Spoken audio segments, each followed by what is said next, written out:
ஐபிஎல்லோட 39வது போட்டி Kolkata night Riders Gujarat Titans கடை நடக்கும் போது அதோட ஃபேண்டசி ப்ரிவியூ பார்க்க போகிறோம். டெமசி கிரிக்கெட் 11 அப்படின்னு சர்ச் பண்ணி டெலகிராமில் ஜாயின் பண்ணிக்கோங்க. விஷல் 11 சூப்பரான ஆப்பு. முன்னாடி இருந்த பாயிண்ட் சிஸ்டத்துலேருந்து இப்போ மாற்றம் இருக்கிற சில ஆப்ஸ் எல்லாம் அவ்வளோ ஈஸியாக விளையாட முடியல. ஆனால் விஷல் 11 பொறுத்த வரைக்கும் பழைய பாயிண்ட் சிஸ்டம் மட்டும் இல்லை, பழைய ஃபார்மெட்லேயே 7+4 10+1 கான்செப்டையும் கொடுத்துருக்காங்க. அதில் நம்ம ஈஸியாக ப்ளே பண்ணலாம். வின் பண்ணுறதுக்கான வாய்ப்பு அதிகமாக இருக்குது. ஸ்கில் பேஸில் விளையாடுறீங்க அப்படின்னா இது ரொம்பவே சூப்பராக இருக்கும். ஏன்னா இப்போ இருக்கிற அந்த ஃபேண்டசி பாயிண்ட் சிஸ்டம் பேட்ஸ்மேன் பேஸில் இருக்குது. அதில் ஒரு பேட்ஸ்மேனை மிஸ் பண்ணாவே லாஸ் அப்படிங்கிற அந்த நிலைமைக்கு கொண்டு போகுது. ஸ்கில் பேஸில் இருக்கவங்களுக்கு பெரிய வாய்ப்பு இல்லை, லக் பேஸில் இருக்கவங்களுக்கு தான் நல்ல வாய்ப்பாக இருக்குது. பட் அந்த இடத்துல இது வந்து சிறப்பாக இருக்குது. கண்டிப்பாக பயன்படுத்திங்க. விஷல் 11 ரெகுலராக ஃப்ரீ கிவ்அவே இந்த மாதிரி விஷயங்களையும் ப்ரொவைட் பண்ணிகிட்டு இருக்காங்க. விஷல் 11 இன்ஸ்டால் பண்ணலைன்னா டிஸ்கிரிப்ஷனில் லிங்க் இருக்குது, கிளிக் பண்ணி இன்ஸ்டால் பண்ணி என்னோட ரெஃபரல் கூட பயன்படுத்த மறக்காதீங்க. ஈடன் கார்டன்ஸ் கொல்கத்தாவில் தான் இந்த போட்டி. மழைக்கான வாய்ப்பில்லை. ஏப்ரல் 21 7:30 PM மேட்ச் ஸ்டார்ட் ஆகுது.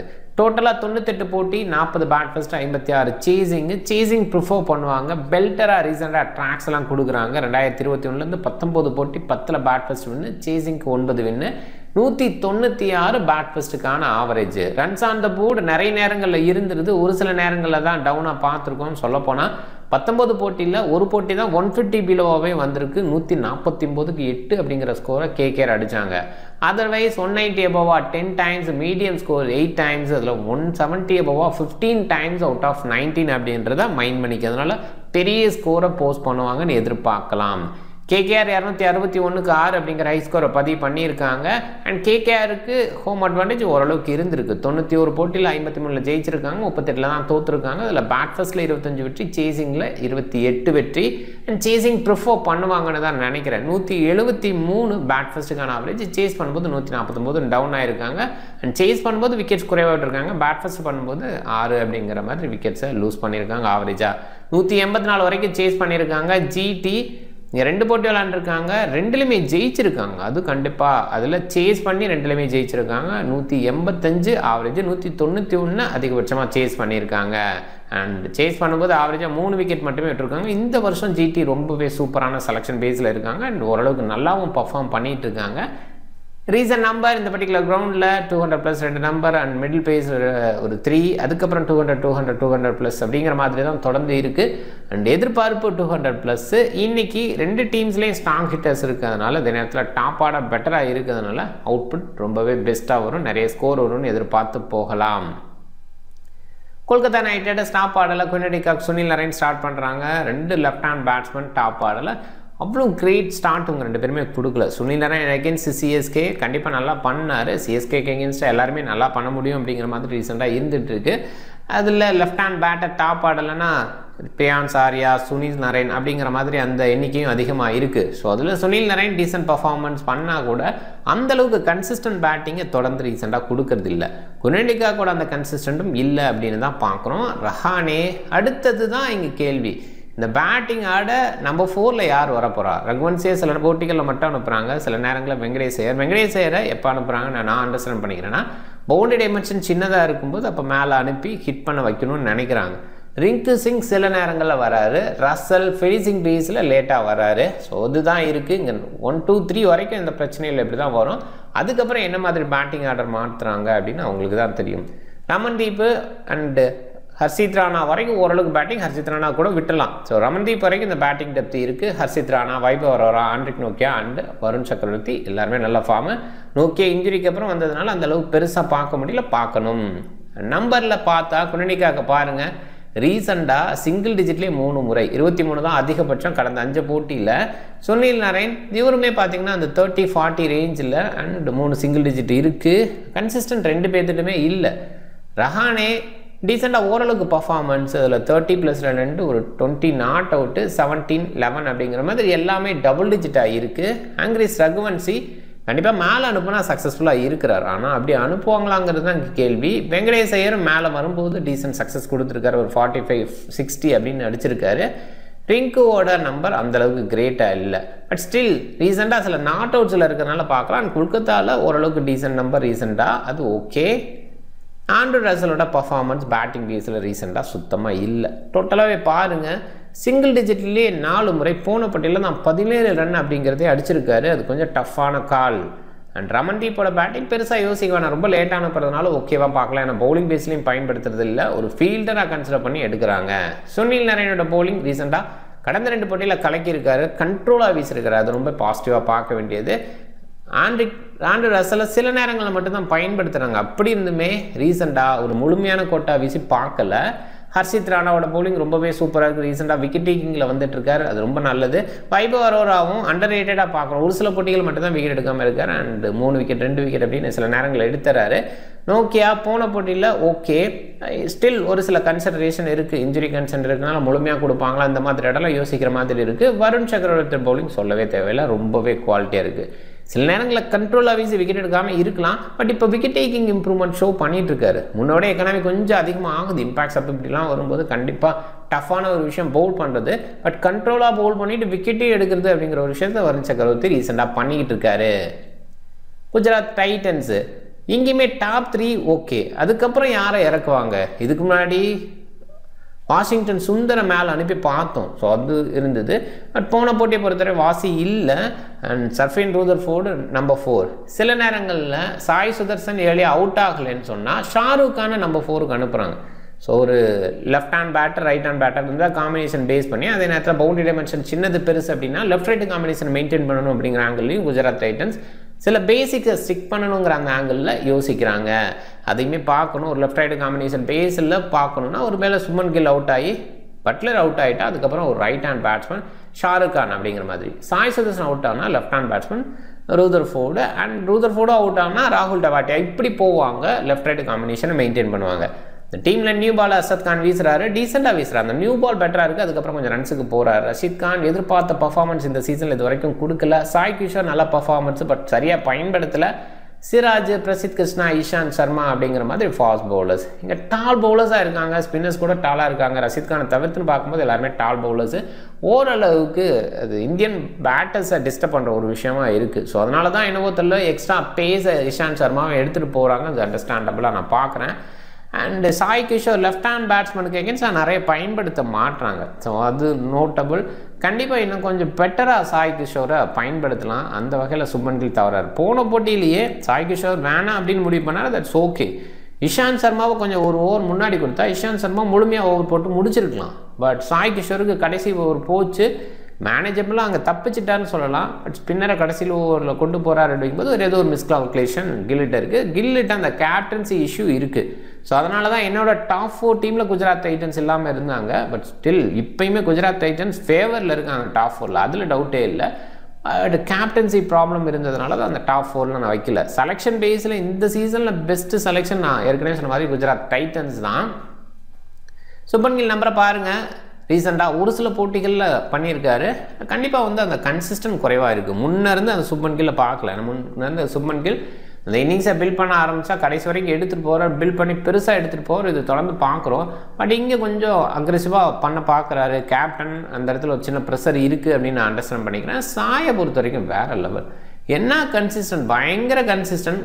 ரீசெண்டாக கேகேஆருக்கு எகென்ஸ்டாக ஒரு 53 அந்த மாதிரி இருந்திருக்கு. கொல்கத்தாவில் நிறைய விளையாடல. ஜோஸ் பட்லரோட நம்பர் போன போட்டியில் செஞ்சுரி அடிக்கிறது மிஸ் ஆச்சு, பட் டீம் ஜெயிக்கணும் அப்படிங்கிற இடத்துல விட்டு கொடுத்தாருன்னு தான் சொல்லுவேன். அண்டு கேகேஆருக்கு எகென்ஸ்டாக மிஸ் ஆகலை போன போட்டியில். போன வருஷம் பாருங்கள் 107க்கு நாட் அவுட்டு, செம்மையாக பண்ணியிருக்காரு. ரீசெண்டாக 4 போட்டியில் 2 கேகேஆரோட செஞ்சுரி. ஸோ அது வந்து பெருசு. அதில் கொல்கத்தாவில் ஒரு செஞ்சுரி அப்படிங்கிறது இருக்குது. ஸோ கண்டிப்பாக கேகேஆர் ஜோஸ் பட்லருக்கு பிடிச்ச இடமா பார்க்கலாம். ஏன்னா அங்கே பவுண்டரி டைமென்ஷன் சின்னதாக இருக்கும், கிரவுண்டு ரொம்ப பெருசு, அது நம்ம அப்போருந்து கேள்விப்படுறோம். பட் பவுண்டரி டைமென்ஷன் பொட்டியாக சின்னதாக வச்சுருப்பாங்க, அதில் கண்டிப்பாக பெரிய சிக்ஸஸ் ஜோஸ் பட்லரால் அடிக்க முடியும். சர்ஃபைன் ரூதர்ஃபோர்டு ஓகே, கண்டிப்பாக அந்த 30s இருக்கார். ஸ்டில் கொஞ்சம் தடுமாற்றம் இருக்குது. வெஸ்ட் இண்டியன் ஃப்ளேவர் கண்டிப்பாக இருக்குது. பயங்கர எஃபோர்ட்லெஸ்ஸாக ஷாட்லாம் இருக்குது. அவுட் சைட் ஆஃப் போடும்போது கொஞ்சம் சிரமப்படுறாரு, அதை பார்க்குறோம். ராகுல் டவாட்டியா கண்டிப்பாக சூப்பர் பிளேயர். இந்த இம்பேக்ட்ஸ் அப் மாதிரி விஷயங்கள் வந்து ராகுல் டவாட்டியாவை இப்படியே காலி பண்ணிடுச்சு அப்படின்னு தான் நான் சொல்லுவேன். ஏன்னா அந்தளவுக்கு குவாலிட்டி இருக்குது. பவுலிங்கெலாம் முன்னாடி வீசிட்டு இருந்தார், இப்போ பவுலிங்கும் வீசாதனால அந்த இடத்துல அவர் தெரியவே மாட்டார் அப்படின்னு தான் பார்க்குறேன். ஷாருக் கான் பார்க்கணும், நான் ஏற்கனவே சொன்ன மாதிரி இதை ப்ரொமோஷன் பேஸில் யோசிக்கணும். அர்ஷத் கானோட பேட்டிங்கும் டீசெண்டாக இருக்கும். பட் அர்ஷத் கானோட பவுலிங் பார்க்கும்போது கொஞ்சம் ஏர்லியாக ஓவர்ஸ் கொடுப்பாங்க, லேட் பேஸில் பயன்படுத்த மாட்டாங்க. பட் போன போட்டியில் அந்த லெஃப்ட் ரைட் காம்பினேஷன் ப்ராப்ளம் இருந்ததுனால அர்ஷத் கானோட ஓவர் முழுமையாக இருந்து கொஞ்சம் ரன்ஸுக்கு போனால் பேக் எண்டில் பயன்படுத்துறது ரன்ஸை கொடுக்குற மாதிரி ஒரு விஷயத்தை தான் இருக்குது. அதில் கொஞ்சம் இம்ப்ரூவ் பண்ணணும் அர்ஷத் கான். ரஷீத் கானோட பவுலிங் அந்தளவுக்கு கிரேட்டாக இல்லை. இந்த சீசனில் ஜென்ரலாக ரஷீத் கானுக்கு விக்கெட் இல்லையா அப்படின்னு கேட்குற மாதிரி இருக்குது. ஸோ ஓவராலாக விக்கெட் இல்லாமல் தான் இருக்குது. அதில் கேகேஆர் எகென்ஸ்டாக 2023 அப்புறம் இப்போ தான் பவுல் பண்ண போகிறாரு. ஸோ அதில் ஒரு 2023 இருக்கும்போது கூட 54 ரன்ஸ் கொடுத்தாரு, அது மைண்டில் இருக்கட்டும். அண்ட் சாய் கிஷோர் ரீசெண்டாக போன போட்டியில் கடைசி ஓவர் மட்டும் வீசினார். அண்ட் ரீசெண்டாக கடந்த 3 போட்டியில் அவ்வளோவா பயன்படுத்தாமல் இருக்காங்க. அதுக்கு முன்னாடி கலக்கியிருக்கார், கண்டிப்பாக கன்சிஸ்டண்ட்டாக இருக்கார். ஓவர் ரஷீத் கான் நல்ல அவுட்புட் இருந்தது, பட் சரியான அளவில் அதை யூஸ் பண்ண மாட்டார் கில் அப்படின்னு தான் நான் பார்க்குறேன். சிராஜ் ஒரு சில போட்டிகளில் டவுனாக இருக்கார், கண்டிப்பாக ரன்ஸுக்கு போகிறாரு, பட் சில நேரங்களில் பயங்கர கண்ட்ரோலாக. ஸோ முதல் போட்டியிலேருந்து அடுத்தடுத்து பார்க்கும்போது பயங்கர கண்ட்ரோலாக இருந்தார். பட் ஒரு பாயிண்ட் நான் நோட் பண்ணுறேன், இவர்கிட்ட மேக்ஸிமம் ரெட் சாயிலில் கொஞ்சம் கஷ்டப்படுறேன். முதல் போட்டி ரெட் சாயிலில் நடந்தது, போன போட்டி ரெட் சாயில் நடந்தது. ஸோ அந்த மாதிரி ரெட் சாயில் ட்ராக்கில் சிராஜ் கொஞ்சம் கஷ்டப்படுறார். ரெட் சாயில் ஜென்ரலாக பேஸ் பவுலருக்கு நியூ பால் வீசுகிறவங்களுக்கு நல்ல ஹெல்ப்பாக இருக்குன்னு சொல்லுவாங்க. அடுத்தே ட்ரையராக கொஞ்சம் இருந்ததுன்னா அந்த இடத்துல சிராஜ் கஷ்டப்படுறார். ஸ்விங் இருக்கணும் ப்ளஸ் கிராஸ் இருக்கணும் அப்படின்னா சிராஜ் வேறு லெவல் பண்ணிடுவார், அதில் டவுட்டே இல்லை. அதே பிளாக் சாயில் இருந்தால் கொஞ்சம் டஃப்பான ட்ராக்கு தான், பட் அங்கே வந்து சிராஜ் ரொம்பவே சூப்பராக பண்ணியிருக்காரு. இது வரைக்கும் இருக்க நம்பர்ஸை நீங்கள் எடுத்து பார்த்தீங்கன்னா தெரியும். பிரசித் கிருஷ்ணா சூப்பராக இம்ப்ரூவ் பண்ணியிருக்கார், செம்ம பவுலிங். ரீசெண்டாக பாருங்கள், கலக்கல்னா கலக்கல், அப்படி கலக்கல். போன போட்டியில் கொஞ்சம் ரன்ஸ் கொடுத்தாரு, நான் இல்லைன்னா சொல்ல. பட் அதுக்கு முன்னாடி பாருங்கள் என்ன எக்கனாமி, 26 ரன்ஸு 4 ஓவர், எல்லாத்துலேயும் 4 ஓவர் வீசியிருக்காரு. 24, 25, 26 இந்த ரேஞ்சில் தான் கொடுக்குறாரு. விக்கெட்ஸை பாருங்கள், 1, 2, 3, 2, 4. ஸோ அப்படியே இம்ப்ரூவ் பண்ணிகிட்டே போயிட்டுருக்காரு, கலக்கியிருக்காரு. இஷாந்த் சர்மா ஓரளவுக்கு பயன்படுத்துகிறாங்க, பட் ஸ்டில் நிறைய ஹெவியாலாம் யோசிக்க வேண்டாம் தான் நான் சொல்லுவேன். இந்த வருஷம் கொஞ்சம் பயன்படுத்திருக்காங்க. போன வருஷத்தோட எண்டில் ஒரு 3 விக்கெட்டு. இந்த வருஷம் 4 மேட்ச்சில் விளையாடுறாரு. இடையில இன்ஜுரி கன்சர்ன் அப்பப்போ போகிறாரு, அதுவுமே இருக்குது. கொஞ்சம் ஓவர்ஸ் குறைவாக வீசினா ஆச்சரியப்படுறதுக்கு இல்லை. பட் கேகேஆர் எகென்ஸ்டா அப்படின்னு பார்க்கும்போதுக்கு முன்னாடி அங்கே இருந்திருக்காரு. ஸோ அந்த பேஸில் கொஞ்சம் நல்லாவும் பண்ண முடியும். ப்ராக்டிஸ் இங்கே ஹெவியாக பண்ணியிருப்பாரு, அதனால் நல்ல அவுட்புட் கிடைக்கும்னு நான் நம்புகிறேன். 2 டீம்னு பார்க்கும்போது டாப் 3 கான்ஸ்டண்ட்டாக வச்சுக்கலாம். பட் அதுக்கப்புறம் யார் இறங்குவாங்கிற கேள்வி நிறைய இருக்குது. சின்ன பவுண்டரியாக இருந்தால் வெங்கடேஷ் ஐயரை ப்ரொமோட் பண்ணுறாங்க. அண்ட் சில நேரங்களில் ரிங்கு சிங் லெஃப்ட் ஹேண்டர் வேணும்னா அனுப்புகிறாங்க. ரகுவன்சியை சில நேரங்களில் இம்பாக்ட் சப்பில் வச்சு ஜென்ரலாக வச்சுருக்காங்க, எடுத்துகிட்டு வராங்க, எடுக்காமையும் போகிறாங்க. இந்த மாதிரி குழப்பங்கள் நம்பர் 3க்கு அப்புறம் நிறைய இருக்குது. அதே ஜிடி சைடுன்னு யோசிக்கும் போது அது இருக்குது, பட் ஸ்டில் அங்கே வந்து லெஃப்ட் ரைட்டு காம்பினேஷனை பேஸ் பண்ணி தான் யோசிக்கிறாங்கங்கும்போது ஒருவேளை சாயை எடுக்கலைன்னா சர்ஃபேன் ரூதர்ஃபோர்டை நிறைய ட்ரை பண்ணலாம். சாயை எடுத்திங்கன்னா சர்ஃபேன் ரூதர்ஃபோர்டை எடுக்கலாம், பட் கேப்டன் ரேஞ்சுக்கு யோசிக்கிறது இதெல்லாம் வந்து யோசிக்க முடியாது. ஸோ அப்போ சாயை கேப்டனாக கூட அது அந்த இடத்துல யோசிச்சு தான் போடுங்க. ஸோ 2 பேரையும் பிக் பண்ணிங்கன்னா கண்டிப்பாக சாயை கேப்டனாக போடாதீங்க, அது கொஞ்சம் ரிஸ்க்கான ஒரு விஷயமா இருக்கும். ஸோ மேபி அதில் சக்ஸஸும் கிடைக்கலாம், பட் ஒரு மேக்ஸிமம் சினாரியோவை யோசிச்சு பார்த்தா அதெல்லாம் மைண்ட் பண்ணணும். அண்ட் பவுலிங் பேஸில்னு பார்க்கும்போது நியூ பாலை வைபவ் அரோரா, ஹர்ஷித் ராணா அப்படி ஸ்டார்ட் பண்ணுவாங்க. மேபி நோக்கியா வச்சு ஸ்டார்ட் பண்ணுவாங்கன்னு நம்புகிறேன். ஸோ உங்கள் எக்ஸ்ட்ரா பேஸு ஓரளவுக்கு இந்த டாப் ஆர்டர் எக்ஸ்ட்ரா பேஸை வந்து பெட்டராக ஹேண்டில் பண்ணுவாங்க இவங்கெல்லாம். இருந்தால் கூட அந்த ஏர்லி பேஸ் கூட ஸ்விங் அப்படிங்கிற இடத்துல நோக்கியா மோர் தென் ஹர்ஷித் ராணா அப்படின்னு நான் யோசிப்பேன். அப்படி யோசிக்கலாம். அண்ட் ஹர்ஷித் ராணா பவர்ப்ளே எண்டில் வீச வாய்ப்பு. வருண் சக்கரவர்த்தி முன்னாடியே கூட கொண்டு வரலாம், இல்லை ஜோஸ் பட்லர் அண்டு கில் இவங்களெல்லாம் கொஞ்சம் கன்சிடர் பண்ணலாம். ஜோஸ் பட்லருக்கு எகென்ஸ்டாக அட்டாக் பண்ண பார்த்தா அந்த ஒரு விஷயத்தை பண்ணலாம்.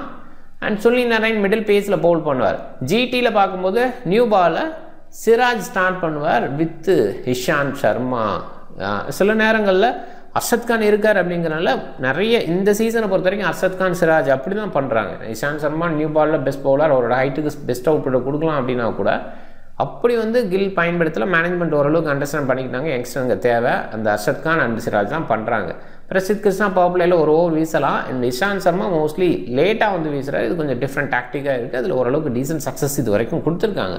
ரஷீத் கான் மிடில் ஓவர்ஸில் அண்டு லெஃப்ட் ஹேண்டர்ஸ் நிறைய இருக்கிற மாதிரி இருந்தால் கண்டிப்பாக ஷாயோட ஓவர் மறுபடியும் கொடுக்க மாட்டாங்கன்னு நினைக்கிறேன். ஏன்னா பூரனுக்கு எகென்ஸ்டாக வீசும்போது கொஞ்சம் அடி வாங்கினார். ஒரு போட்டியை வச்சு டிசைட் பண்ண முடியாது. ஏன்னா சாய் கிஷோர் என்ன மாதிரி பவுலர் அப்படின்னு தெரியும், பயங்கர இம்ப்ரூவ்மெண்ட் ஷோ பண்ணிட்டு இருக்காரு. கிட்டத்தட்ட அஸ்வின் ரேஞ்சுக்கு நிறைய வெரைட்டிஸ் வச்சிருக்காரு. ஸோ சிம்பிளாக ஒரே ஒரு மேட்ச் பேஸ் பண்ணி யோசிக்க கூடாது. சுப்மன் கில் யோசிக்கிறாரு, நிறைய ஆப்ஷன் இருக்குது. இந்த இம்பாக்ட்ஸ் வந்ததுக்கப்புறம் அந்த ஆப்ஷன் பேஸில் ஹெவி இருக்கிறதுனால சாய் கிஷோரை ஆப்ஷனை வச்சுட்டு விட்டுறாரு. பவுலிங் ஆப்ஷன் கொஞ்சம் ஹெவி தான் ஒரு பக்கம். அண்ட் இதில் சாய் கிஷோரோட ஓவர் மட்டும் குறையும் நம்புகிறேன். ஸோ ஃபுல் கோட்டா கண்டிப்பாக கிடையாது. ஃபுல் கோட்டா ரேஞ்சுக்கு அவரை யோசிக்க வேண்டாம். ஸோ அப்படி தான் சொல்லுவேன். ஸோ ரஷீத் கான், முகமது சிராஜ் அண்டு பிரசித் கிருஷ்ணா முழுசாக வீசுறதுக்கு வாய்ப்பு இருக்குது. சிராஜ் அண்ட் பிரசித் கிருஷ்ணா எண்ட் ஓவரில் வீச வாய்ப்பு. இங்கே ஹர்ஷித் ராணா, வைபவ் ஓவரா சில நேரங்களில், பட் ஒரு சில நேரங்களில் ரசலோட எண்ட் ஓவர் கூட இருக்கலாம். கேகேஆர் ஜிடி அப்படின்னு பார்க்கும்போது கேகேஆர் 1 ஜிடி 2 அப்படிங்கிற மாதிரி இருந்திருக்காங்க. அண்ட் ரீசெண்டானு பார்க்கும்போது கேகேஆரோட வின்னிங் கொஞ்சம் டவுனாக இருக்குது. கடந்த 5 போட்டியில் 2 ஜெயிச்சிருக்காங்க. ஜிடி ரீசெண்டாக 5 போட்டியில் 4 ஜெயிச்சிருக்காங்க, கலக்கியிருக்காங்க, செம்ம கம்பேக்கு. அண்ட் இந்த 2 டீம் இடையில் நடந்த போட்டி ஒரு நோ ரிசல்ட்டு. ஸோ அதை பார்த்துக்குங்க. டாப் 14 இப்போதைக்கு இது. ஸோ கண்டிப்பாக பேட்டிங் பேஸில் டீம் எடுக்கணும். நிறைய பேட்ஸ்மேன்ஸை கவர் பண்ணி போகிற மாதிரி இருக்கும். அதில் கொஞ்சம் சிக்கல் இருக்குது. என்னென்னா அந்த பேட்டிங் ஆர்டர் கொலாப்ஸு. அதனால் கொஞ்சம் குறைவாக கூட இன்வெஸ்ட் பண்ண பாருங்கள். இல்லை டாக்டிக்காக நான் யூஸ் பண்ணுறேன், நான் சுப்மன் கில் எடுக்கிறேன் அப்படின்னா, நான் எடுக்கலை அப்படின்னா ஷாருக் கானை ட்ரை பண்ணுறேன். இந்த மாதிரி கொஞ்சம் டாக்டிக்காக ஏதாவது ஒரு விஷயம் பண்ணுறீங்க அப்படின்னு சொன்னால் கண்டிப்பாக ட்ரை பண்ணுங்கள். அது கிராண்ட் லீக்கில் ட்ரை பண்ணுங்கள். ஸ்மால் லீக்குக்கு இந்த மாதிரி பேட்டிங் ஆர்டர் இருக்குன்னு இப்போயே கெஸ் பண்ண முடியாது. மேனேஜ்மெண்ட் ஒரு திங்க் பண்ணுறாங்க. மேபி பவுண்டரி டைமென்ஷன் சின்னதாக இருக்குன்னா நீங்கள் வெங்கடேஷ் ஐயர் அப்போ இன்க்ளூட் பண்ண பாருங்கள். இது மாதிரி சின்ன சின்ன விஷயங்கள் இன்க்ளூட் பண்ணி நீங்கள் ஸ்மால் லீக் விளாடுங்க. அது கொஞ்சம் ரிஸ்க்கான மேட்ச் இந்த மாதிரி மேட்சஸ். ஏன்னா டாப் 3 மட்டும்தான் தெரியுது. அதுக்கப்புறம் ஆர்டர் பேஸில் தெரிலங்கும் போது நம்ம எப்படி எடுத்துகிட்டு போகிறது, எப்படி கொண்டு போகிறது அப்படிங்கிறது குழப்பமாக தான் இருக்குது. பிக் பேஸில் வெங்கடேஷ் ஐயர் நான் ஏற்கனவே சொன்ன விஷயம் தான். பவுண்டரி டைமென்ஷன் சின்னதாக இருந்தால் பிக் பண்ண வேண்டிய பிளேயர். ரஷீத் கான் ஒரு சில நேரங்களில் மட்டும், ஏன்னா இப்போ கொஞ்சம் டவுனாக இருக்கார். ஹர்ஷித் ராணா, வைபவ் ஓவரா சூப்பராக பண்ணுறாங்க. ஒரு வேளை கிராஸ் இருந்ததுன்னா இவங்க நல்ல லெவலில் பவுல் பண்ண முடியும். Sunil Narine, Sai Sudharsan, Jos Buttler captains captain நிறைய பேர் ட்ரை பண்ணியிருக்காங்க. அண்ட் சுப்மன் கில், குனடிகாக்கு இவங்கள தான் அந்த ஜோனில் டாப்பில் இருக்கிற பேட்டர்ஸு. இன்னிங்ஸை பில்ட் பண்ண முடியும். சுப்மன் கில் பயங்கரமாக பண்ணியிருக்காரு. குனடிகாக்கு கொஞ்சம் கன்சிஸ்டன்ட் ஃபெயிலியர் அப்படின்னா கூட மேபி இனிஷியல் கிளிக் ஆச்சு, ட்ரையராக இருந்தது, அந்த மாதிரி இடத்துல பெஸ்ட்டு சக்ஸஸ்ஃபுல் லெஃப்ட் ஹேண்ட் பேட்டராக இவர் இருந்திருக்காரு. ட்ரை பண்ணி பார்க்கலாம். விக்கெட் கீப்பர் ஜோஸ் பட்லர், குனடிகாக் நல்ல சாய்ஸு. இங்கே சாய், ரஹானே, கில்லு, ரூதர்ஃபோர்டு ஒரு சில டீம்ஸில். அதே நேரத்தில் வெங்கடேஷ் ஐயர். ஸோ நான் ஏற்கனவே சொன்ன சினாரியோ பேஸில் கொஞ்சம் ட்ரை பண்ணுறது நல்லது. ஆல்ரவுண்டர் சுனில் நரேன் நல்ல சாய்ஸு. அண்ட் அர்ஷத் கான் ஒரு சில டீம்ஸில் ட்ரை பண்ணுங்கள். ரொம்ப முக்கியமாக ஒருத்தர் 2 பேர் சேஞ்சில் அர்ஷத் கான் மாதிரி உள்ளே வரலாம். அதனால் 20 டீம் போடுறீங்கன்னா 2-3 டீமில் அவரையும் ட்ரை பண்ணலாம். வருண் சக்கரவர்த்தி, ஹர்ஷித் ராணா, பிரசித் கிருஷ்ணா, சிராஜ், சாய் கிஷோர் இன்றைக்கி வேணும்னு நினைக்கிறேன். லெஃப்ட் ஹேண்ட் பேட்டர்ஸ்க்கு அகேன்ஸ்டாக பயன்படுத்துறது குறைவாக இருக்குது. அண்ட் நோக்கியாவை ட்ரை பண்ணலாம். வைபவ் ஓவரா ட்ரை பண்ணணும்னா ட்ரை பண்ணலாம். ஏன்னா லோக்கல் டேலண்ட்டாக வைபவ் ஓவரா ரொம்பவே சூப்பராக பண்ணுறாரு. ஸோ அதை பார்க்கலாம். இல்லை ரஷீத் கானுக்கு ஓவர் நிறையா கொடுக்குறாங்க, அவர் கூகுளி போட்டு லெஃப்ட் ஹேண்டர்ஸ்க்கு அகேன்ஸ்டாக பண்ணுறாரு, இந்த மாதிரி ஆங்கிள் யோசிக்கும் போது கண்டிப்பாக okay. Sunil Naren 1 second captain கேப்டனாக ட்ரை பண்ணலாம். கொஞ்சம் ரிஸ்க் எடுத்து பாருங்கள். ஏன்னா சுனில் நரேன் பேட்டிங்கில் பெருசாக பண்ணுறது கிடையாது. ஒரு விக்கெட்டோட முடிச்சிட்டாருன்னா நமக்கு கொஞ்சம் கஷ்டமாக போகலாம். இந்த இடத்துல கொஞ்சம் ரிஸ்க் எடுத்து ட்ரை பண்ணலாம். சுப்மன் கில் ரீசெண்டாக இன்னிங்ஸ் பில்டிங்கில் கொஞ்சம் கஷ்டப்பட்டுருக்காரு. சாய் ஆப்வியஸாக நல்லா பண்ணிட்டு இருக்காரு, அதை பார்க்குறோம். இந்த போட்டியில் ஜோஸ் பட்லரை கூட ட்ரை பண்ணுங்கள். கண்டிப்பாக போன போட்டியிலே அந்த க்ளோஸாக வந்தார். ஸோ 1 செகண்ட் அந்த மாதிரி ஒரு விஷயம் நடக்கலாம். பெரிய இன்னிங்ஸ் பில்டரை கேப்டனாக ட்ரை பண்ணுறது நல்லது. அதில் இப்போ சுனில் நரேன் அண்ட் ஜோஸ் பட்லரை கேப்டனாக ட்ரை பண்ணியிருக்கேன். டீம் பாருங்கள். நீங்கள் டிஃப்ரெண்ட் டீமை ட்ரை பண்ணுங்கள். இந்த வீடியோ பிடிச்சிருந்தா லைக் பண்ணுங்கள், உங்கள் ஃப்ரெண்ட்ஸுங்களுக்கு ஷேர் பண்ணுங்கள். சேனலை சப்ஸ்கிரைப் பண்ண மறக்காதீங்க. மிக்க நன்றி.